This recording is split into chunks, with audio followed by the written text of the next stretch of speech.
बांग्लादेश में जो घटनाएं हो रही हैं वो न सिर्फ इंसानियत को शर्मसार करने वाली घटनाएं हैं, बल्कि इन घटनाओं से दुनिया भर में मुसलमानों और इस्लाम की छवि खराब हो रही है। मज़हब इस्लाम की पवित्र पुस्तक कुरान मुक़द्दस और हदीस की तमाम किताबों में ऐसा कोई भी हवाला नहीं मिलता है जिसमें रियाया पर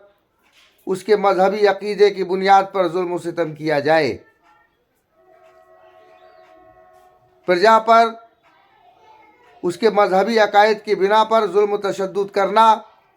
इस्लामी सिद्धांतों की पूरी तरह से विपरीत है।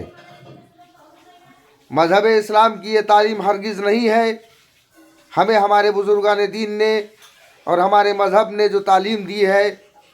उसमें यह बताया गया है कि हाकिम का फ़र्ज़ ये है कि रियाया के साथ उसके मज़हब को और उसके अकीदे को बुनियाद बना करके किसी भी तरीके का जुल्म सितम न किया जाए, बल्कि उसे तमाम तरह की सहूलियतें दी जाएं। खलीफा दोयम हज़रत उमर फ़ारूक आज़म रज़ी अल्लाह ताला अन्हु के ज़माने का एक वाक़या मिलता है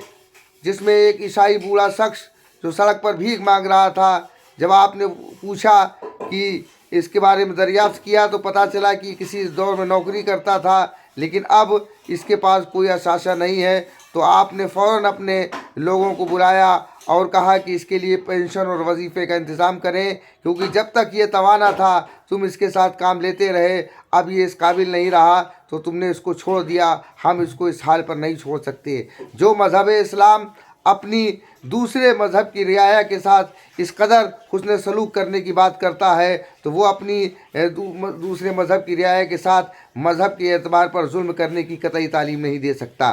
बांग्लादेश के साथ भारत के संबंध ऐतिहासिक संबंध है। बांग्लादेश के निर्माण से लेकर के अब तक भारत और बांग्लादेश के जो रिश्ते रहे हैं वो पूरी दुनिया में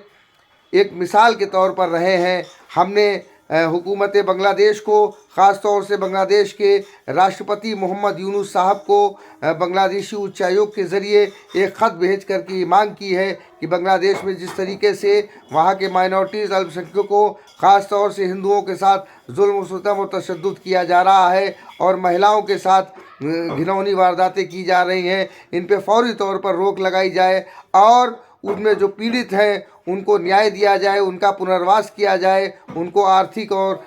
सामाजिक और कानूनी न्याय देने के साथ साथ जो दोषी लोग हैं उनके साथ सख्त कार्रवाई की जाए।